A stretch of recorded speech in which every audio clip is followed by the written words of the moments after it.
Omane se makwaba eba sikasem ho nimdie adwumadie nso. Ene adwumadie no yebisua bibi afa bosia ani sikasem ehon totoye. Ye ne panyin a oda Micro Credit Association ewo Ghana ha. Because a micro credit a omo bo bosia edema mo ye adwuma modua mutitinafo pa na nenso so ye ne na hia ye ne no ebetwe nkomo afa bosia bo ho edi ye kra ne bosia ye kasa bosia bo kra edi en nneoma be na so hu asa na wakobo bosia eye me Richard Tete Amuzu na mi di dwumadie ho chiame.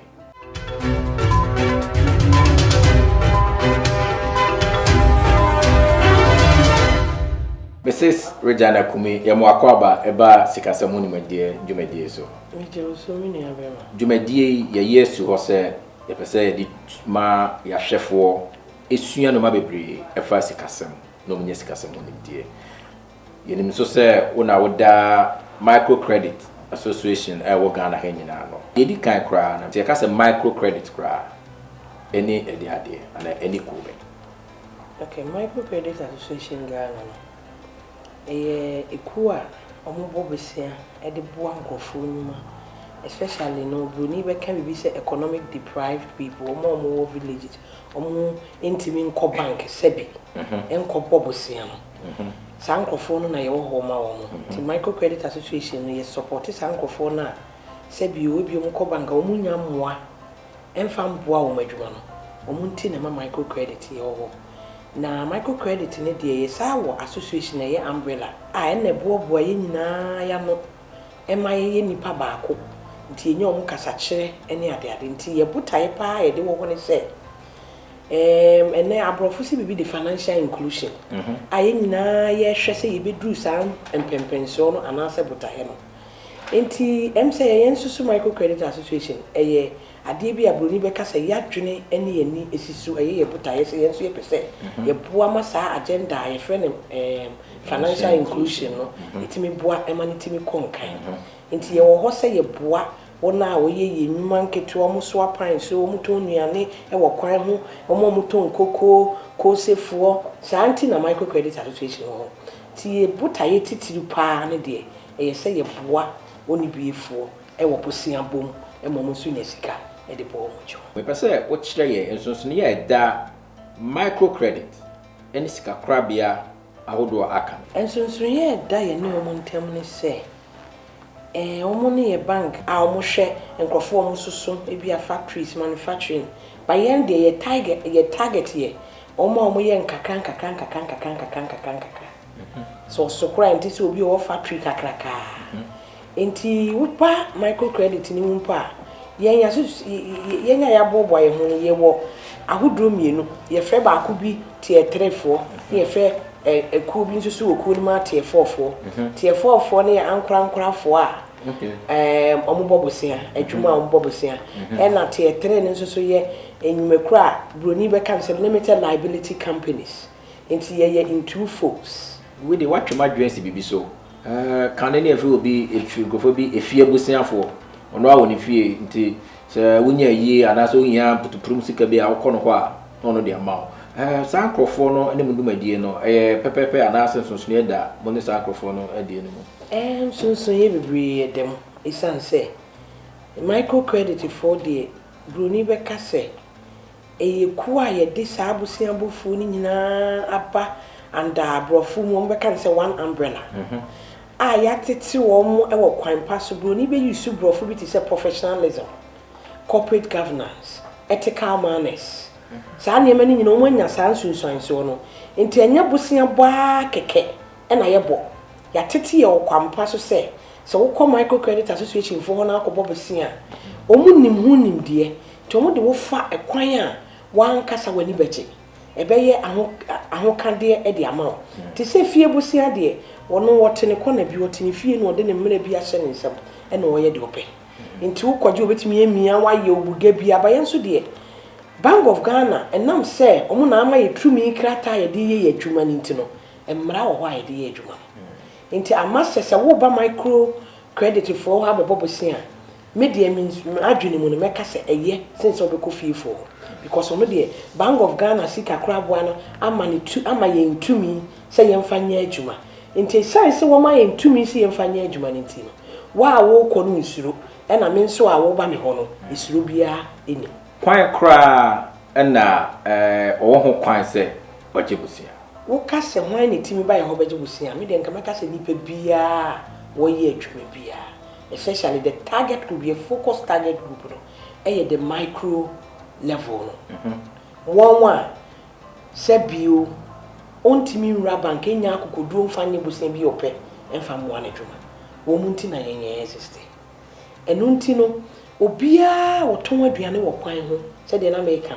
koko onoa oton fruits oye wachi oye sei oye friends micro business people na ye fair micro credit omu ne sa nipa na ye so wonse na ye so wonse keke ye so wonse se ye be hwe se baby ye fo mu free no ye be bo ma mo makodu mpempen so bi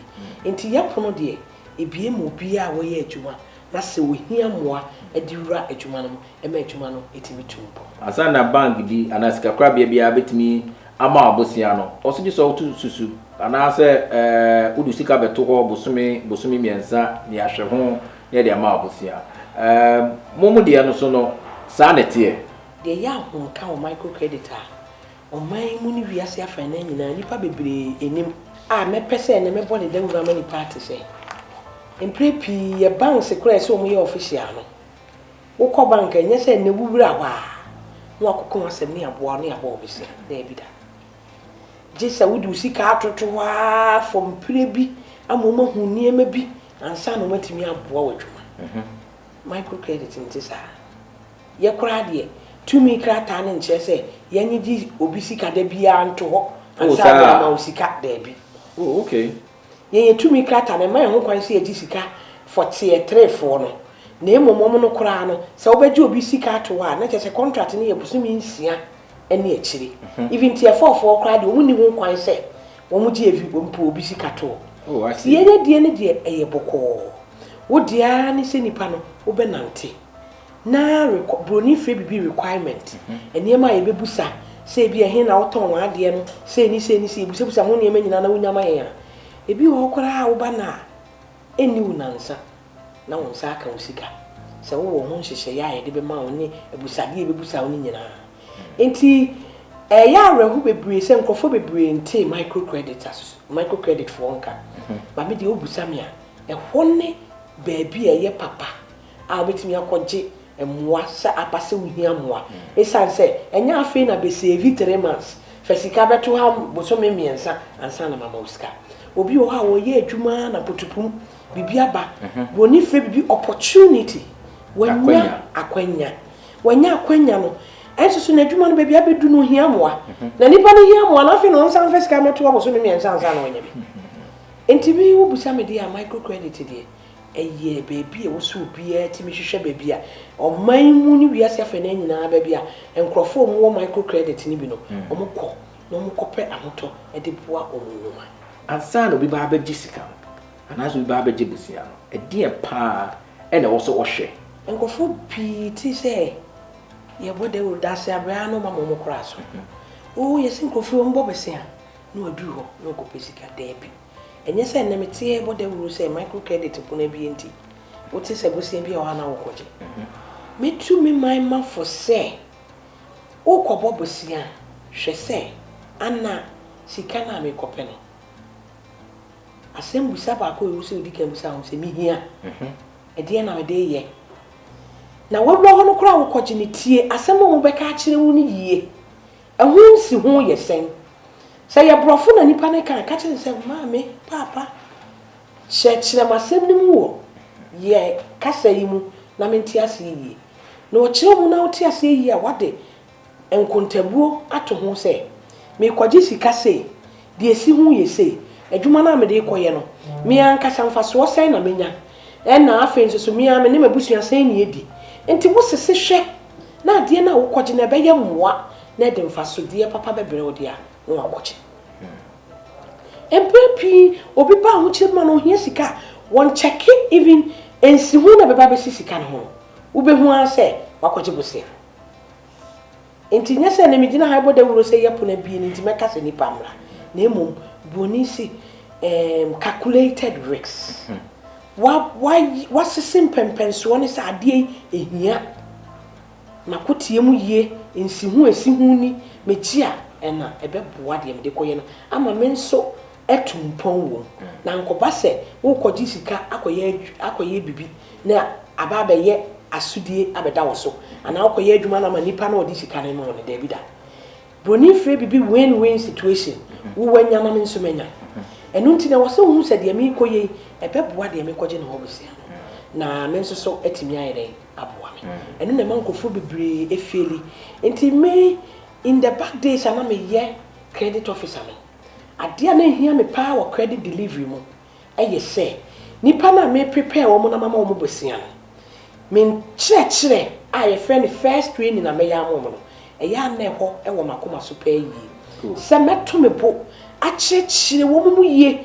me de mpre me ye credit officer na de na me de twi na chire me niema eye pa me chire mu na ma sa aka chire mu se koda na dwene ho se anabosie ya wo baji ebeboa wa ma emmoa nti wo raba bi na nti sa hwehwe se wo behu mu akade nyina ehu se eye anase de ebeboa wo ansa na de ho akohye eni se ya ye kɔgye bosia na yakɔ akɔdu tibia bi a ye betiti bebre isan se ya na ye yenya nipa na ye kɔgye bosia no ye mfom so ye nsese enam se ba se ohia bosia na wate esi na wokɔgye nsese ye ne hia nti metu o man nyina fo se wokɔgye bosia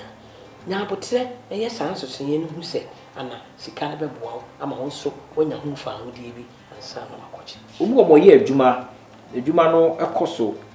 na adwuma no so to dan so a na abafo nkakra na beze bisa se abri bia na wo se obi etu anamo so okwa akɔgye bosia na eno so ye mfunso bebre a enipa mo gye bosia no mo ye because ye cycles ni nti onim se mawie cycle we mensa nkɔgye cycle foforo da bi moma mprepi yensese ye ho na ye hu se mewie we no sabre no ebia on say ye won kofo bia season bi wo madwuma no ye pa season bi wo ha adwuma no nye na ekofo enti edru broni beka se lean season na ye financial providers wo ba ye ho na ye bedi nkomo so metua wie sabre no adwuma no nye enti mpamo chow mo fa mento record so edru mra adwuma na pagya me saba na maboa me na no na ya na nkofo bebre suro se wo e bia ma anye o mo ma misika bi o enye no kore na bia na enu ansa obekọ no anu makodi nkomo se o mi wie no sese aye lean season na aye ebra anya ma madwuma no nti dru bra ebekọ sora na ma ba baji edru time a muhia na ukwa omode so bi ensa kabosia musia na chi no edi na wo so wo ye ye office ye reporting bi aye na report ni ba kwa niema aye pie ni empire bia client be ba baji bosia na ade odi koye ni na bibi beba no besesa akoye no be na problem ba experience aminim pa obaji scan se ade we no oton enena na yonko bi akoko wo wenne ntoma bi aba ha omuyi asika bom ube hu no divert so akoye obi hu ana akoye empre pi nkrofo ko san so hwe nim asi enti mesere sese woje bosia se wo sika bi na ade be kwa akoto chacha wa adwuma foforo ho de a ubetimi akoye de ye wanso bas bosia wakoje de ade a wonnim so me kora ya na me hye nkrofo bebre se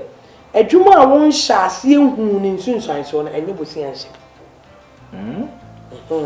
yese won hu nani so ti won hu nani so ni de no nko ana ye de bosia awuram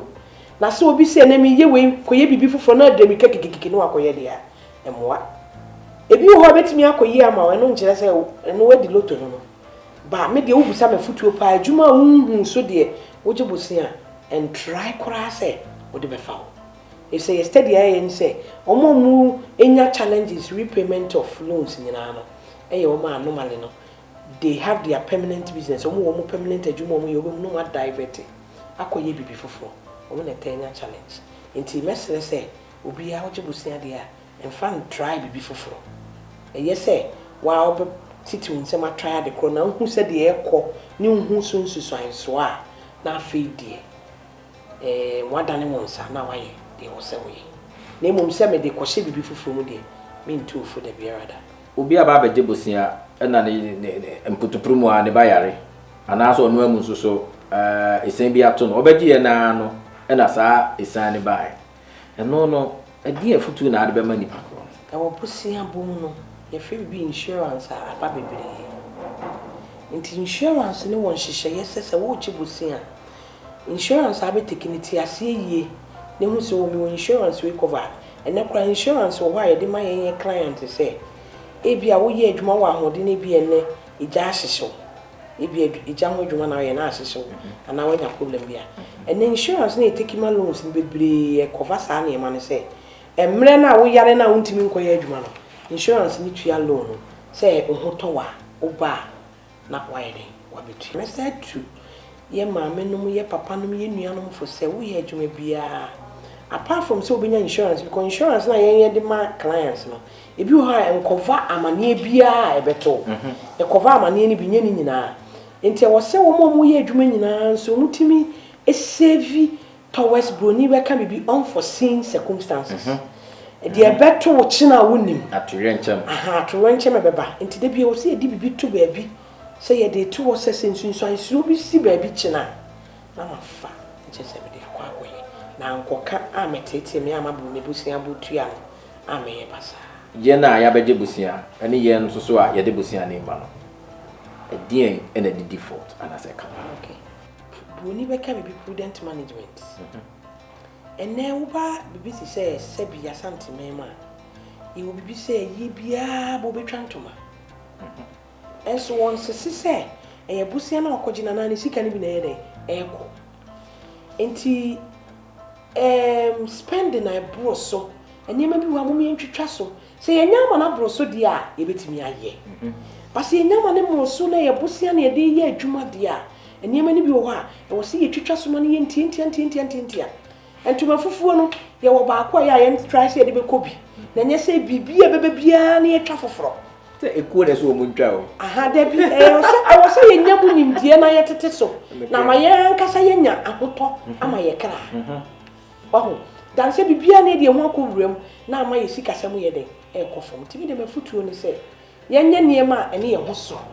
na nye se maje bosia na me ye niema akese bi na afedi e kina no ma ya akese sem na biu enso ka no ye microcredit association den ka me ma advice am de ma ye so ye ni se